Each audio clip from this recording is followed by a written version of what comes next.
या तो मैं 35 साल से पहले एक मिलियनेयर बनूंगा या फिर मैं एक ऊंची बिल्डिंग से छलांग मार दूंगा। ऐसा ही कहा था वॉरेन बफेट ने जब वो बहुत छोटे थे। दोस्तों, आज इस वीडियो में हम देखेंगे कि दुनिया के सबसे अमीर इन्वेस्टर ने पैसे कैसे कमाए, कैसे उन्होंने $0 को 32 साल की उम्र में $1 मिलियन बना दिया और 1 मिलियन को $85 बिलियन बना दिया। तो आइए स्टार्ट करते हैं। वॉरेन बफेट 30 अगस्त 1930 में अमेरिका ओमाहा में पैदा हुए थे। वॉरेन बफेट के डैड हार्वर्ड बफेट एक स्टॉक ब्रोकर थे जो कि एक पॉलिटिशियन भी रहे हैं, जबकि उनकी मदर एक हाउसवाइफ थी। 1930 में अमेरिकन क्राइसिस चल रहे थे। इससे पहले कि वॉरेन बफेट 1 साल के होते, उनकी फैमिली ने अपनी सारी बैंक सेविंग्स खो दी, क्योंकि जिस बैंक में वॉरेन की फैमिली की सेविंग्स थी वो बंद हो गया। वॉरेन ने बचपन में ही अपने माँ बाप गरीबी में जीते हुए देखे हैं। उनकी माँ कई बार अपना एक टाइम का खाना स्किप कर देती थी ताकि वॉरेन के डैड खाना खा सके, क्योंकि वो पूरा दिन काम करके थक जाते थे। और ये सब गरीबी देखकर ही वॉरेन ने बोला था, या तो मैं 35 साल से पहले एक मिलियनेयर बनूंगा या फिर मैं ओमाहा की सबसे ऊंची बिल्डिंग से छलांग मार के अपनी जान दे दूंगा।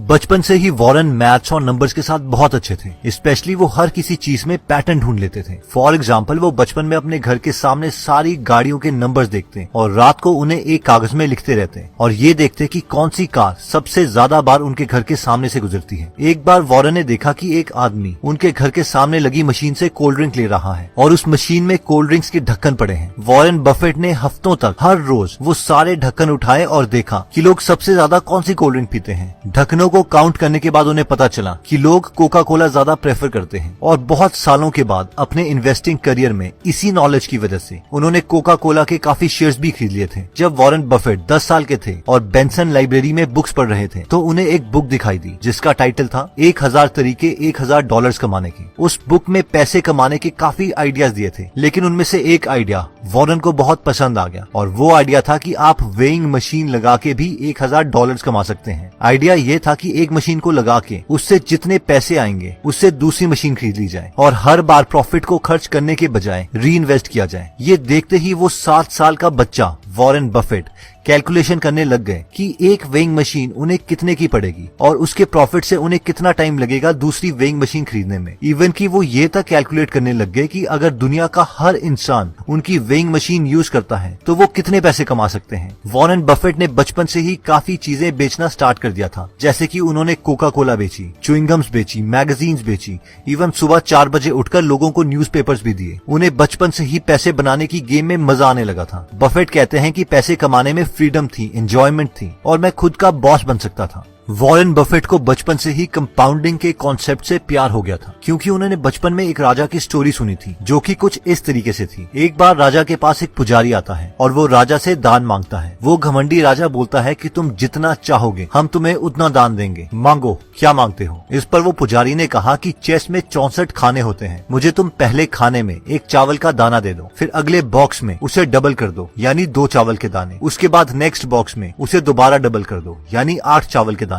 और तुम चेस की ये 64 सेक्शंस तक करते रहो। जितने चावल के दाने टोटल आएंगे बस मुझे उतना ही चाहिए। इस पर उस राजा ने कहा, बस तुम कितने नादान हो, इससे अच्छा तो मुझसे तुम हीरे जवाहरात मांगते। लेकिन जब उस राजा के सैनिकों ने उन 64 सेक्शंस में चावल के दाने डालने स्टार्ट किए तो वो 64th सेक्शन में इतने ज्यादा दाने थे कि उस राजा को अपना पूरा किंगडम बेचना पड़ा। वॉरेन बफेट इस स्टोरी से इतने इंप्रेस हुए कि उन्होंने कंपाउंडिंग को अपनी कोर फिलॉसफी मान लिया। जब वॉरेन बफेट ने हार्वर्ड बिजनेस स्कूल में अपने डैड के कहने पे अप्लाई किया तो हार्वर्ड के इंटरव्यूअर्स ने वॉरेन बफेट का शिकागो में 10 मिनट के लिए इंटरव्यू लिया और उनसे कहा, भूल जाओ, तुम्हारी हार्वर्ड में एडमिशन नहीं हो सकती। और वॉरेन बहुत दुखी हो गए कि अब मैं अपने डैड को क्या बोलूंगा। लेकिन अब वॉरेन बफेट बोलते हैं कि शायद ये मेरे साथ सबसे बेस्ट चीज हुई थी, क्योंकि कुछ साल पहले उन्होंने एक बुक पढ़ी थी जिसका नाम था द इंटेलिजेंट इन्वेस्टर और security analysis bye Benjamin Graham, जिससे वॉरेन बफेट बहुत ज्यादा इंप्रेस हुए थे। हार्वर्ड की रिजेक्शन के बाद वॉरेन ने कोलंबिया यूनिवर्सिटी के प्रोस्पेक्टस में देखा कि बेंजामिन ग्राहम वहाँ पढ़ा रहे हैं और उन्होंने उन्हें एक लेटर लिखा, डियर प्रोफेसर, मुझे अभी तक लगता था कि आप मर चुके हैं, क्योंकि जब अब मुझे पता चल चुका है कि आप जिंदा हैं और कोलंबिया यूनिवर्सिटी में पढ़ा रहे हो तो मैं इस यूनिवर्सिटी को ज्वाइन करना चाहता हूँ। और फॉर्चुनेटली उन्हें कोलंबिया यूनिवर्सिटी में एडमिशन मिल गई। और वॉरेन बोलते हैं कि मेरी लाइफ की ये बेस्ट दिन थे, क्योंकि मैंने बेंजामिन ग्राहम से इन्वेस्टिंग के बारे में बहुत कुछ सीखा। बेंजामिन ने उन्हें इन्वेस्टिंग के 2 बेस्ट रूल्स बताए। रूल नंबर 1, अपनी इन्वेस्टमेंट के पैसों को कभी भी रिस्क में न डालो, यानी नेवर लूज मनी। और रूल रूल नंबर 2 था never forget rule number 1। Warren Buffett ने जो एक बहुत इंपॉर्टेंट कॉन्सेप्ट बेन ग्राहम से सीखा था वो था वैल्यू इन्वेस्टिंग, यानी कंपनी को उसकी वैल्यू के प्राइस के अकॉर्डिंग खरीदना चाहिए, ना कि उसकी प्रेजेंट मार्केट वैल्यू के अकॉर्डिंग। फॉर एग्जाम्पल, अगर आपको पता है कि ये पेन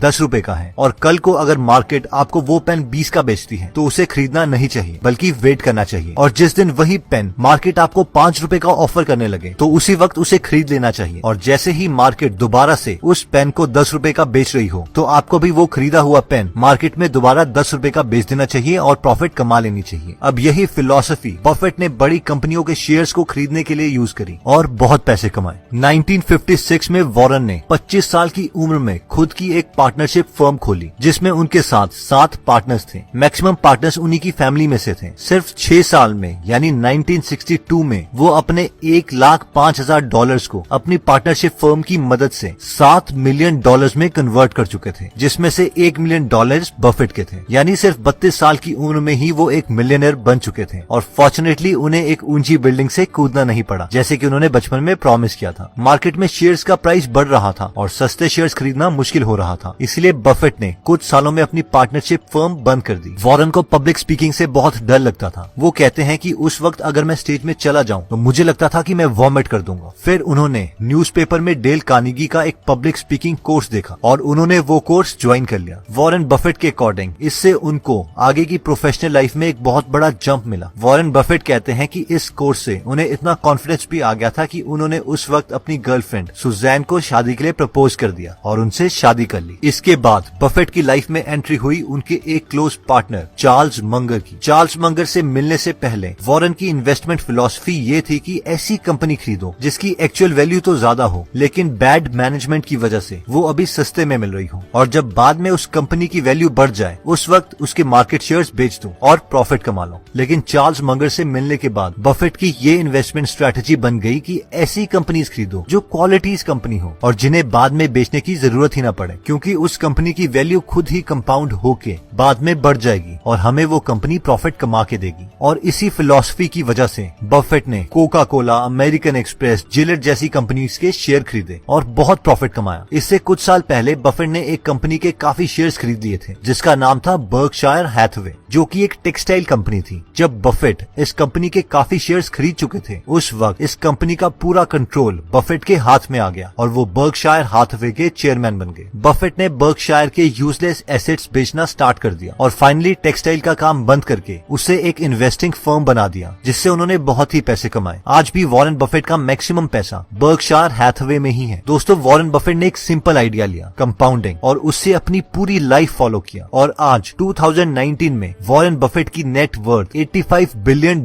के करीब है। और ये वही लड़का है जिसकी माँ को कम पैसों की वजह से अपने एक वक्त का खाना स्किप करना पड़ता था। क्या आप जानते हैं कि वॉरेन बफेट और बिल गेट्स आज बेस्ट फ्रेंड्स हैं? जी हाँ, और इस कहानी की शुरुआत कुछ इस तरीके से हुई थी। एक बार बिल गेट्स की मदर मैरी बिल गेट्स को बहुत कन्विंस कर रही थी कि वो हुड कैनाल में फैमिली मीटिंग के लिए आए और वहाँ पर वॉरेन बफेट से मिले, लेकिन बिल गेट्स बहुत रेजिस्ट कर रहे थे क्योंकि वो वॉरेन बफेट से मिलना नहीं चाहते थे, क्योंकि बिल गेट्स सोचते थे कि वॉरेन बफेट बस एक ऐसा आदमी है जो सिर्फ स्टॉक्स को खरीदता है और बेचता रहता है, और उन्हें नहीं लगता था कि उनसे मिलके उन्हें कोई एक्चुअल में फायदा होगा। लेकिन फाइनली बिल गेट्स लंच में आने के लिए मान गए और बिल गेट्स जैसे ही वॉरेन बफेट से मिले उन्हें पता चल गया कि वॉरेन बफेट अच्छे और इंटेलिजेंट इंसान हैं और वो दोनों बहुत ही जल्दी बेस्ट फ्रेंड्स बन गए। उस वक्त बिल गेट्स के डैड भी लंच में मौजूद थे और उन्होंने वॉरेन बफेट और बिल गेट्स को कहा कि तुम दोनों अपनी लाइफ में बहुत ही सक्सेसफुल रहे हो। फिर उन्होंने उन दोनों को एक पेपर और एक पेंसिल दिया और कहा कि एक ऐसी कौन सी चीज है जो तुम मानते हो जिसकी वजह से तुम दोनों सक्सेसफुल रहे। जब बिल गेट्स के डैड ने उन दोनों के पेपर को देखा तो उन दोनों ने पेपर में एक ही शब्द लिखा था और वो था